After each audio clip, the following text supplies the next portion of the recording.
I was 16, stood on the halt about halfway up. We had to actually get tickets that night to ensure we got in. We could normally just rock up and pay on the gate, but we weren't taking any chances. Absolutely rammed outside the ground from an hour before kick-off, which was unusual. Cold, clear night under the AV lights. There was a buzz in the place you didn't usually get, something I hadn't felt since Anderlecht the year before, but this was another level, as we knew these lot were a class above. Brought a programme and just read out the names like a who's who of the football world. Zoff, Gentili, Cabrini, Scurea, Tardelli, Begata, Rossi, Platini, Boniek, Jesus. And we've got to play these. I remember Begata had grey hair and looked about 50. We were European champions, but the 82-83 season was a bit in and out, so we knew we had a real game on. But we'd battered Barca in the Super Cup final a few weeks before, so why not? Massive away following down the other end. Biggest away Euro following I'd ever seen, which really cranked it up. Full voice, black and white scarves, fair play, they were good. I remember it being as loud as I'd ever heard it as they came out. Those black and white shirts, man, just felt we were watching something iconic. It almost didn't seem real, if that makes sense. I remember the pitch being shiny, like glass under the lights. They kicked off, pass, cross, goal. 30-odd seconds, Rossi, European Footballer of the Year at the time, and we gave him a free header from about 6 yards out, right in front of us. Alan Evans had been sent off in the Barca game, so he was suspended, so I think Des Bremner played centre-half, cost us. Rossi's movement was just too sharp for him. I remember their players and fans going nuts, and all the air going out the stadium before it cranked back up again as we tried to pick the lads up. But we knew that we couldn't give world-class sides a goal start. After that, we were great. We went toe-to-toe, arguably the better side for long periods, although they were dangerous if you gave them any space. Sid was magnificent, best player on the park. Dodgy foreign ref, the refs were shocking back then, mate. Goals disallowed for no reason. Penn turned away for a foul on Shaw. We didn't get the rub. Sid scored a header after about an hour in front of the Holt to equalise, and I've never experienced a feeling like it. Holt was literally shaking to its foundations. Thought my heart would come out my mouth. Thought we would go on to win it, but Platini flicked one in to Boniek near the end, and he smashed one in from about 18 yards. Great goal, to be fair. Tie over then, as nobody won over there, and so it proved. Privileged to be there, and I knew it even though I was 16. We all knew what we'd seen. Disappointed, yes, but proud of matching one of the best sides in the world.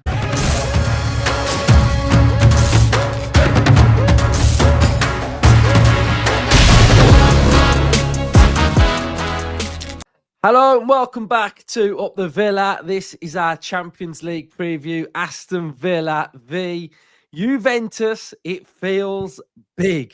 And these type of games, this feels really big to me. As a football fan who grew up in the 90s, I was sort of schooled on Italian football. As a kid growing up, you'd stick Channel 4 on.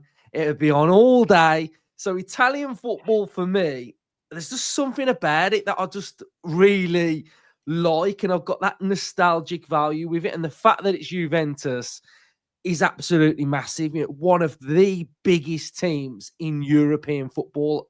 Hopefully a lot of you have watched the sort of everything you need to know about Juventus. Me and Nima from the Italian Football Podcast, we spoke about Juventus, etc. And, you know, there's a lot of good information in there, so you can go back and check that one out. I'll put it on the end of this one. And the intro to this video was from a Villa fan, narrated by myself. So what happened was a family member told me about Aston Villa playing Juventus. I was unaware of it, really. I didn't know too much about it at all. And as I always will do, I delved into it and watched the game and watched the reverse leg and found out about it. And I just put a tweet out saying, is this the best opposition team to ever come to Villa Park? And a Villa fan, Steve, came back to me and said he was there. And I asked him to tell me about it. And he did. And what you saw in the intro to this video was what he saw back in '83 when we played Juventus. So we're running it back. So thank you and big up to Steve for sharing those words, because it was really good, and it's good to look back and just reminisce on a big occasion. And it was a big occasion because of the players that Juventus had coming to Villa Park. So, Hannah, this is another big one. We're running it back. Hopefully, we get the victory in this one. How are you feeling about Juventus and this occasion, Champions League? I think I'm feeling excited because it's another Champions League game at home, and I think that's the way we need to feel because we don't know how many of these we're going to have. Obviously, it's gone really well so far, especially at home, but we just don't know how long we're going to be in this competition, if we're going to be back in it next season. It just all feels a little bit up in the air at the moment. So I'm looking forward to it. I think the big games are where Villa Park is at its best. I think everyone can acknowledge the fact that that atmosphere really is top when you've got a really good opposition coming to Villa Park and there's something really big on the table.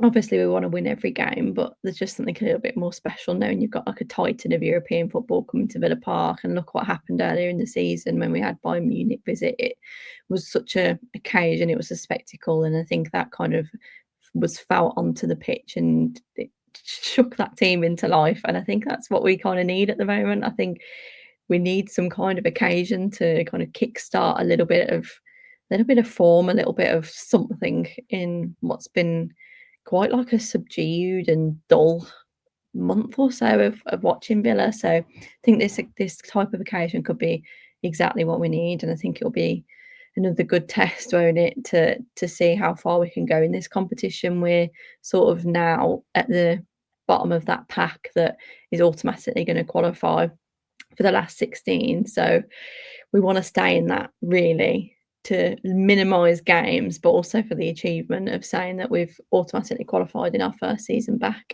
at the top of European football. So I think it's a good opportunity after this. Obviously, we've got a really busy fixture period, and it won't be long until this last couple of Champions League games roll around. So we're really at crunch time now to make sure that we're getting as many points as possible to stay in that top 8, and hopefully this is a good way for us to do that.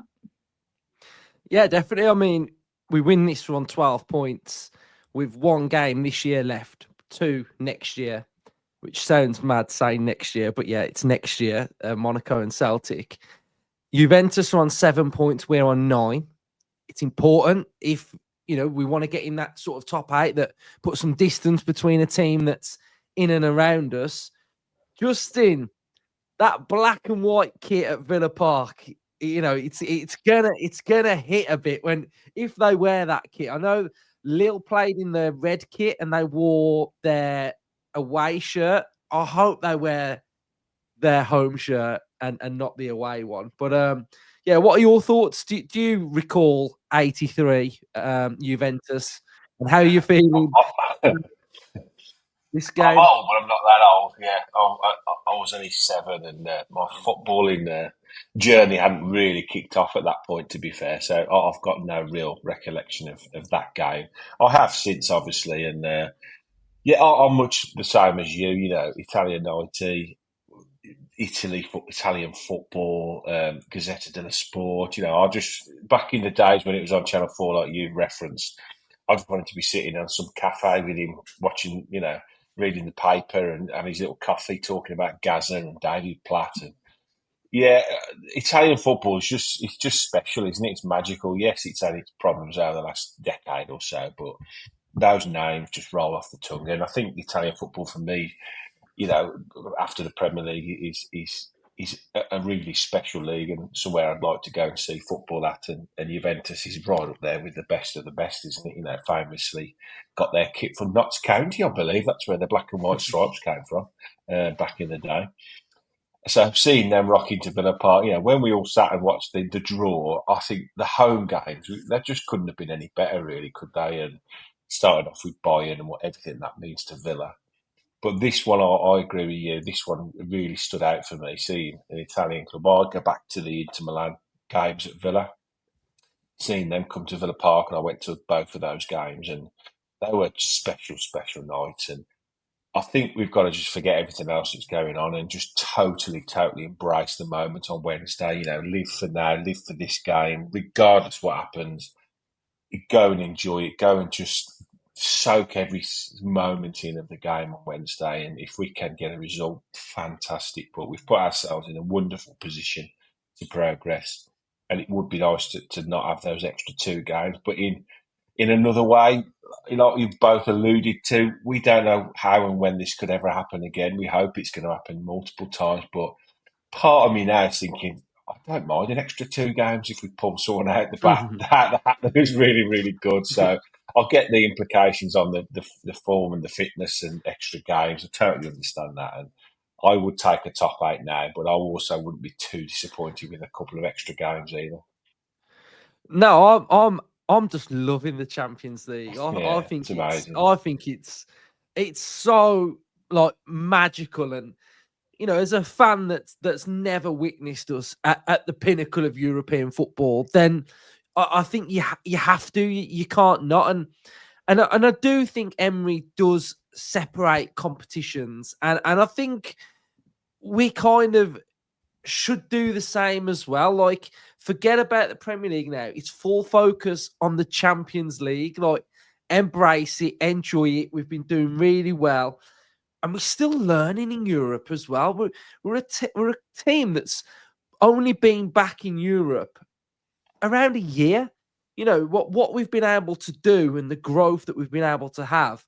I think it's a tremendous journey that we've been on. We've done really well. Hannah, we were chatting just off air, and you were mentioning that you've watched the opposition piece I did, and you spoke about Luiz.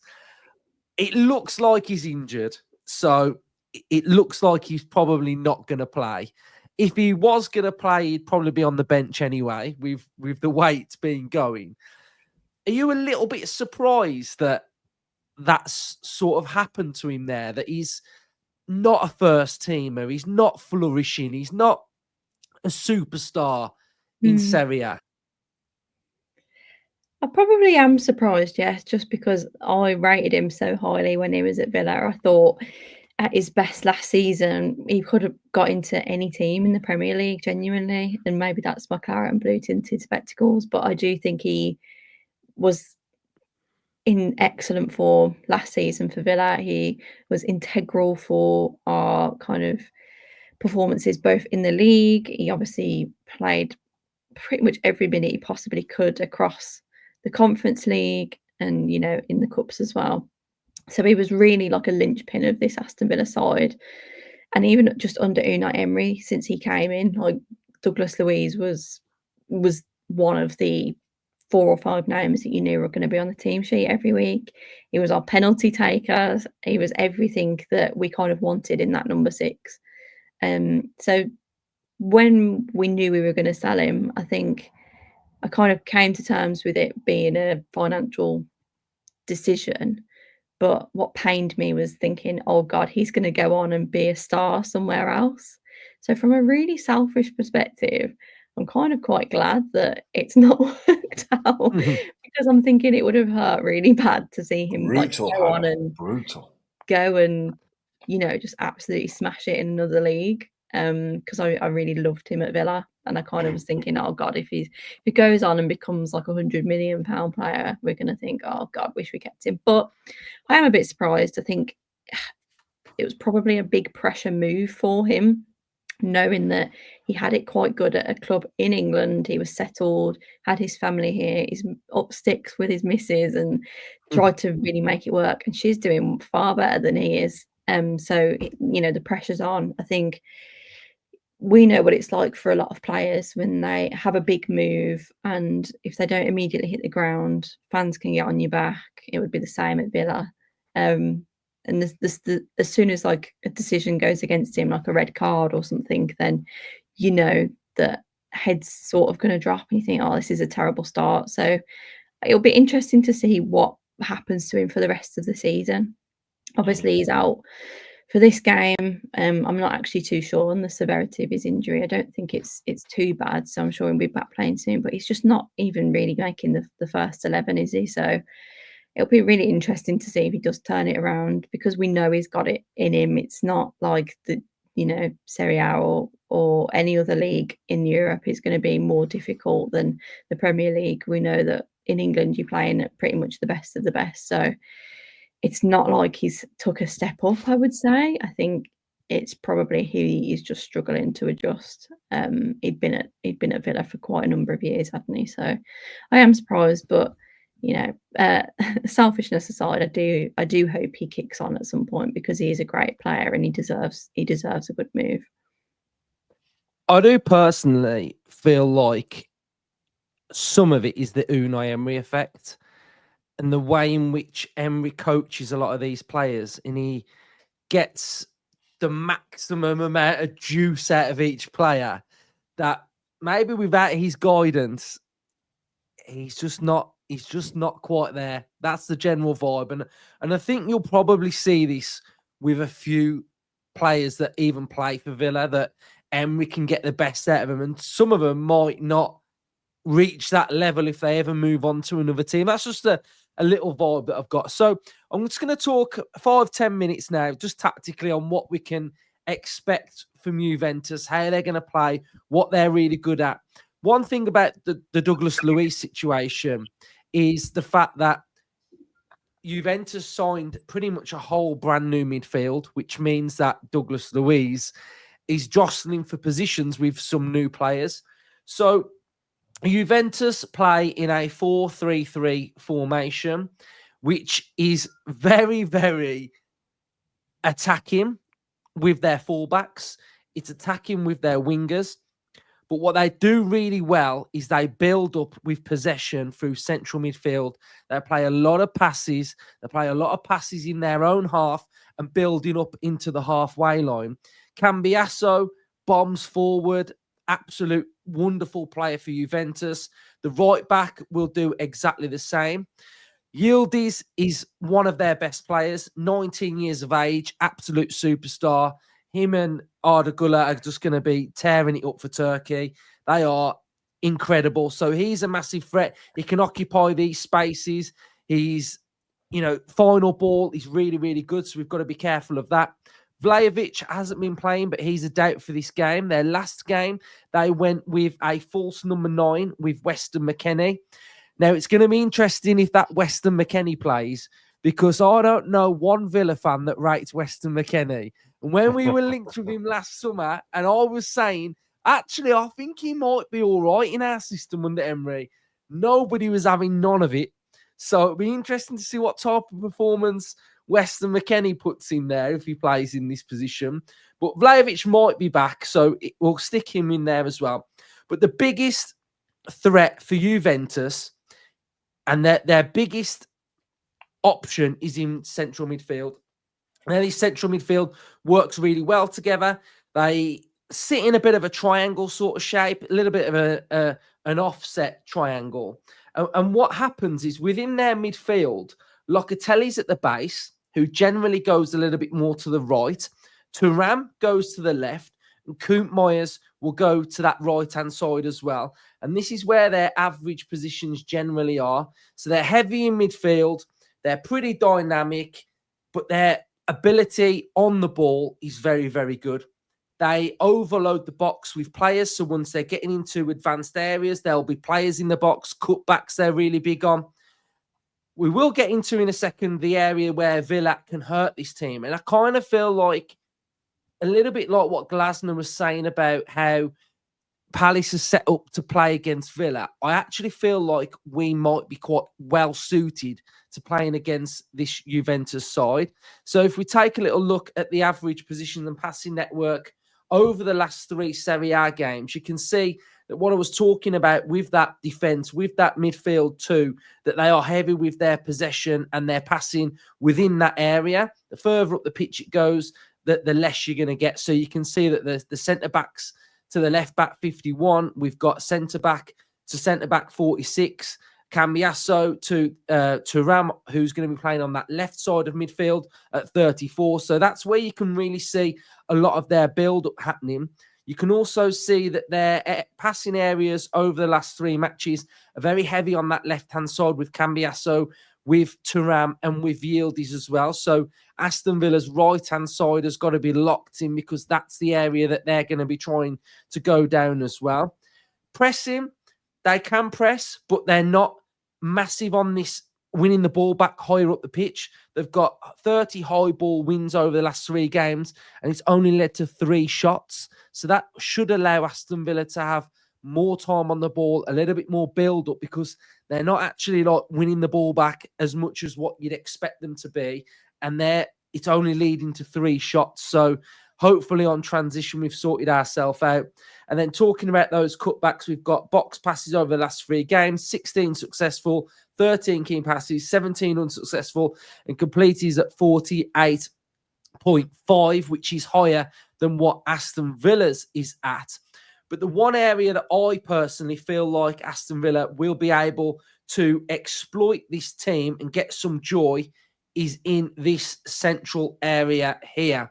So we've saw the passing network, we've saw the average positions. We know Thuram is going to be more drifting over here. Kuntmeier is exactly the same. Locatelli, there's space in the middle for Villa to exploit, and that is how we have been playing under Emery this season. We've gone more central and we're attacking down the middle a lot more. So for me personally, this feels like it could be well suited to Aston Villa. Justin, after all that, how are you feeling, and how are you feeling about us shaping up against Juventus?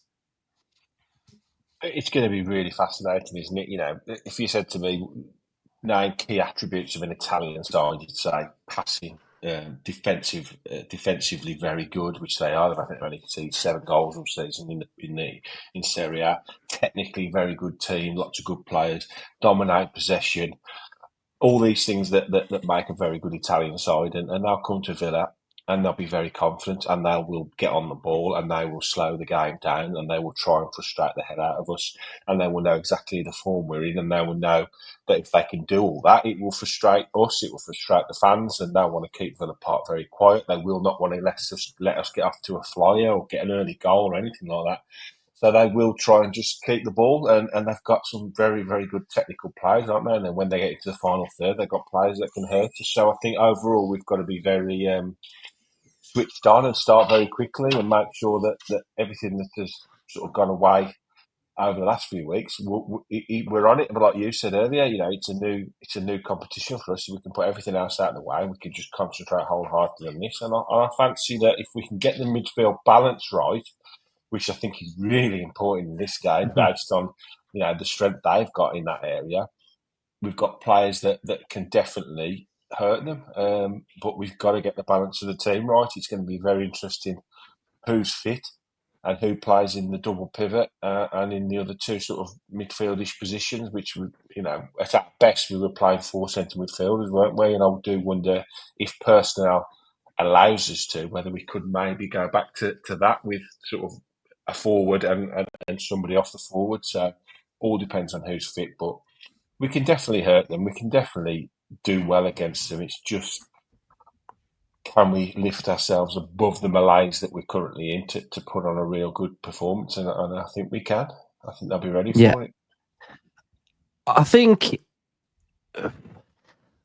we can say Premier League, we are in a bit of a rut. But the way Emery's talking, the way Barkley was talking after the game, very, very positive. It wasn't really dictated by this rut. It was sort of forward thinking.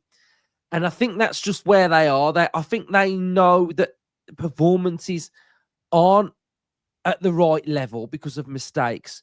But I know that they know that the capabilities that they can overcome it, and that they are a good team. And it's about getting back to finding our best, which I think we've got a really good manager. We've got really good players. I think we're going to get there. And I think this type of game, Champions League under the lights, it's going to get you up for it anyway. Like, if you can't get up for this, like, you're in the wrong sport. So we're going to talk about the Villa lineup now then, right? I'll let you two do it. I will caveat it and say I've seen Konsa back in training and Kamara. So you can bear that in mind then. So, Hannah, what's your back four for this game? I have no doubt we're going full strength for this one. We know that United absolutely loves his European competition. So I'm going with what I think is our strongest back four and hoping that obviously Konsa is fit, which, like you say, back in training, you'd hope he would be a couple of days training. So for me, it's going to be Konsa and Pau in the back centre back position. And then I would actually start probably Luke Dean on the left side. I just think he's in slightly better form, but argue that what you like. I think so far Maatsen has been okay, but I just think we're going to go with Luke Dean for this game. And yeah, I'd agree. Scapegoat number one, Matty Cash in right. Oh yeah, love a little scapegoat in there. Yeah, I won't have that much Matty Cash slander. I won't. For me, look at the Crystal Palace game. Look at how second half we performed second half. Obviously, yeah, still not good enough, but that right side changed so much when Matty Cash came on. I won't hear any different. And let's be honest, what other options do we have? Unai Emery clearly doesn't rate Nedeljkovic that much, and Bogard you can't be starting Bogard against Juventus at home in the Champions League if you've got Matty Cash. I've gone a bit rogue with my back four, you know. Oh my God, what are you going for? God, I actually think that's probably what's going to happen. The Cash Konsa Pau deal. I think it's the obvious one. Konsa's fit. You know, we are struggling for options at right back, but I do think with his preference of playing Konsa at right back in Champions League games, and I do wonder whether we might throw, and he did start Mings in the last game as well, whether Tyrone could come in. Now, I know the old people will be shouting at the screen now, you can't play two left-footed centre defenders. But I do wonder whether it will be a Konsa, Mings, Pau, Dean. I think that's the other way it's going. I can't see Konsa at right back for another game. No. Can't do it. No. I love him, but he's a centre back. He's not a right back. I was just throwing it in as I was just trying to think of a way to add somebody who I think we've been missing massively at the back. We've conceded far too many goals this season. We're not defensively good enough. We haven't been. And I think we're a better defensive unit when Tyrone Mings is in the team. I just do. I get the arguments. And the problem is Pau's been so good at that left-sided player. It's very difficult to say, okay, Pau, you drop out and Tyrone play there, which is his natural position. I don't know. I mean, I'm fully with Hannah here. Like, I saw enough against Palace when Cash and Bailey were on that right side that Bailey had someone to pass to start with. That was within 5 or 6 yards of him. Yeah, it wasn't even just defensively the right side. It was like how much more fluid the attack up the right side was with Cash there. Like the link up with Bailey is so much better. Do you think that this right back issue is something that's got to be resolved before the start of next season? I would say, because he likes to play Konsa there for obvious reasons, because it allows the way that he likes the back four to work with the attacking left side. But he doesn't trust Cash enough to play him and say, "You are my right back. You're going to play every week."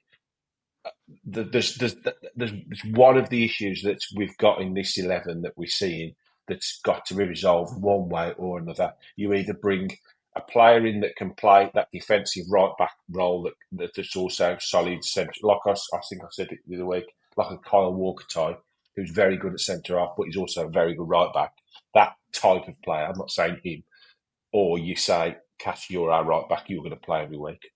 But then it impacts on the way he likes to play and the way he likes to set up. So it's something that has to be resolved, I think, at some point.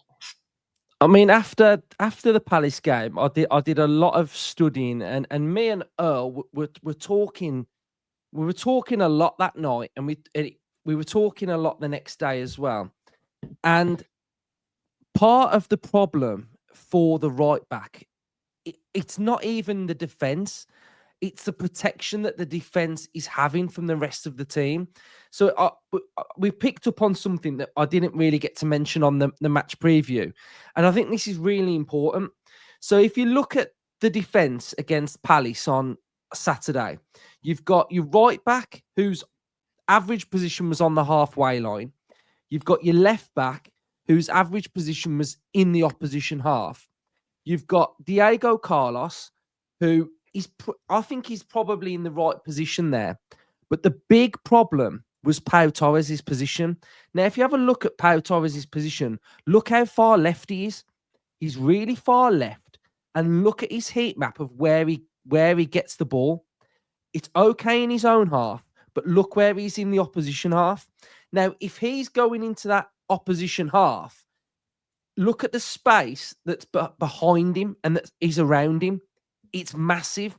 But not only that, on Saturday, we didn't have a player that was protecting the back three or the back two, because both our central midfielders were very central and practically kind of doing the same role. Now, personally, in my opinion, until we get somebody who sits in and protects that back three or four or two, we are going to have problems on transition all of the time. And that's where I'm at. I think we can talk about the right back, but I think it's the midfield as well. I agree. I think if you do stick with Cash, which I've got no problem with Matty Cash, I think, on his day, it's a decent right back. I think if we go with that, which I think is the most obvious way to go, I totally agree with what you're saying, Luke. We need a fully fit and a fully firing Boubacar Kamara back in this side, sitting in that double pivot and allowing him to allow both fullbacks to get forward and do what he did very well when he first come in, drop back in and make up a back three. And that allows then an attacking output on both sides of the pitch. So that's another way of getting around it. Annan is a totally different type of player to Kamara. He's not as athletic. He is athletic, but you know what I mean? Kamara just suits that role so well, and his use of the ball so good. And I think to drop Annan in there, you lose that physicality and his size and his stature, and So I think a fully fit and firing Kamara is so important to this team to allow maybe to get the fullbacks both forward, or something else. I thought maybe in future, a bit like we've seen with the Juventus lineup, which is why I'm very surprised Douglas Luiz hasn't done so well in Italy, because of you would say his attributes are perfect for Italian football, the way his style, his language, nature, the way he gets around the pitch, his passing range, is to maybe do what Juventus are doing in time as a sort of another way of trying to play. And we know that the manager loves to do tactical, be very aware of things, is to maybe go to a 4-3-3, with a 1-6 and 2 in front of him instead of 2 6s and 1 in front of him.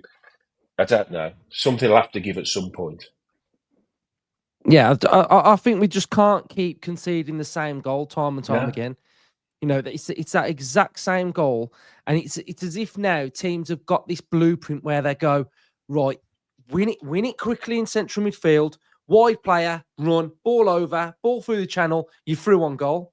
It cannot be that easy, because we're having games at Villa Park. So when Palace scored, we had pretty much all of the ball for around 40 minutes. And we're huffing, we're puffing. It's so difficult for us to find that opening. And then teams are just, once we get our goal, we're thinking, right, let's go on now. And it's like, same goal again off our own corner, clean through. And it's like, they have 30% possession, right? And 13 shots off 30% possession. It's far too much and it's far too easy. So all this tells me that there's a fundamental problem with the way in which we're setting up without the ball. I totally agree, but this is why he likes this right back who can play centre half, because it allows you to to squeeze in and have an extra defensive body, doesn't it? But I think, like I say, for me, the way around it is to put you two. Luiz and Kamara were so good together because they both did more or less the same job, and they're both phenomenal footballers. And yes, at the start of the season, we all said, "Yeah, we haven't missed him." I think we have, if I'm honest, looking now at where we are, I think we have missed both of them together as that pairing that can do. They were so great the way they dovetailed together. One would drop off, one would sit in. They're both really good at covering. They're both really good at when the opposition team broke on us and we lost the ball in the middle of the park. They're both really good at closing it down. So, right, we just shut that out totally. So maybe we have been a little bit quick in saying that we haven't missed them as much as I think we're probably looking at the way we play, the goals we concede, defensive double pivot. That's exactly what they do. They're defensively a double pivot. Their job is to break the play up and be an auxiliary defenders when you need them. I don't even think it's even just personnel wise. I mean, I would never have denied the fact that I was going to miss Douglas Luiz. Like I said earlier, I really liked him, but I think take away the actual personnel, the people in those positions.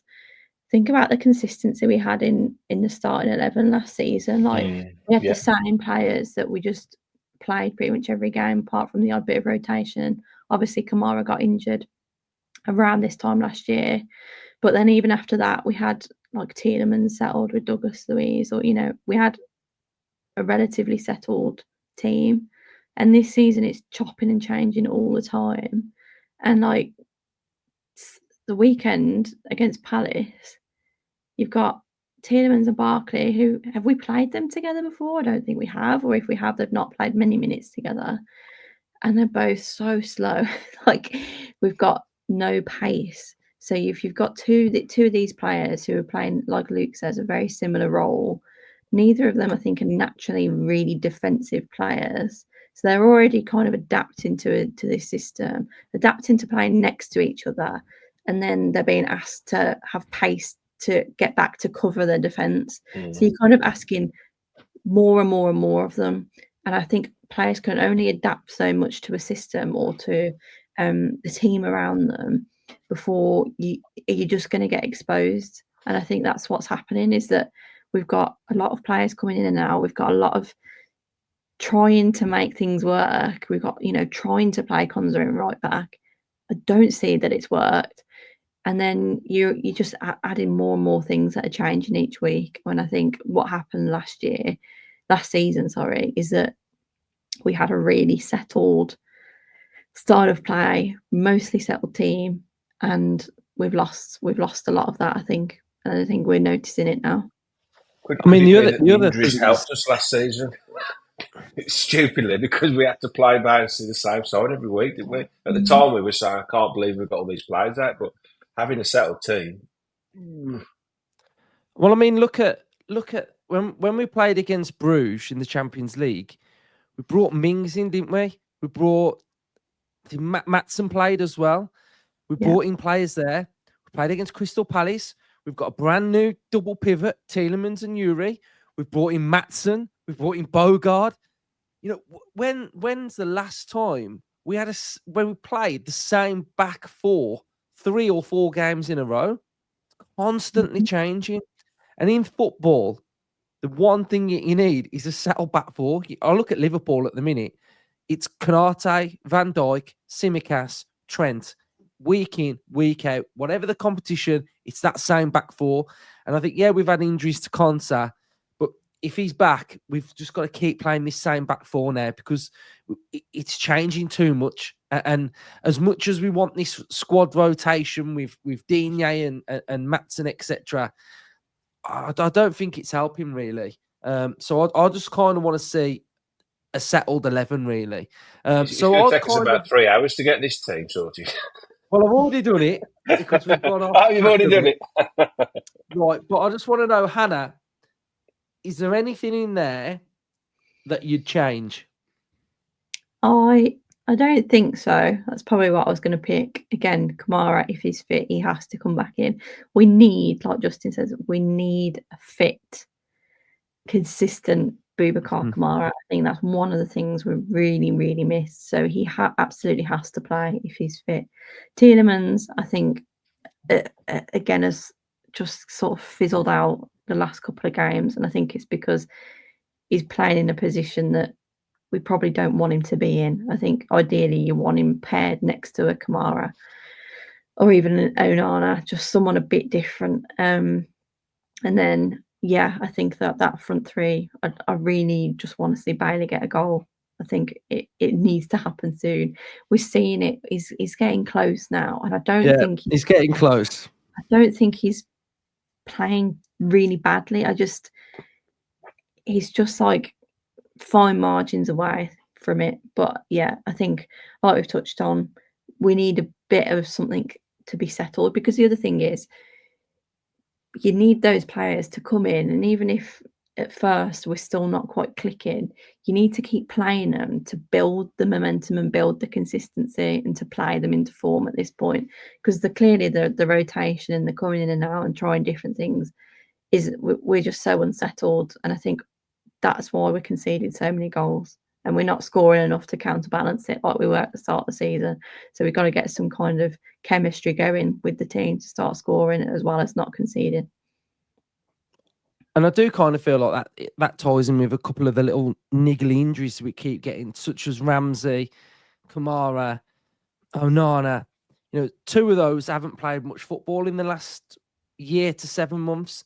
And the fact that when they're in for a bit and they come out, they're out on the bench and then they're back in, and the high intensity workload, I just think some of their bodies now just need constant football to sort of just toughen up and just get back on track and get in that little bit of a run, really. So yeah, I think we've spoke about Juventus at the start, which I think was really nice, because I think that's, you know, if we do get any Juventus fans, that's what they want to hear. They don't want to hear us waffling on about our woes of formation and tactics and personnel, etc. So, and then I think for Villa fans, you know, it's really good topics, and I think we all are on the same sort of page. I think most, I'd say, some aren't, but you know, there we go.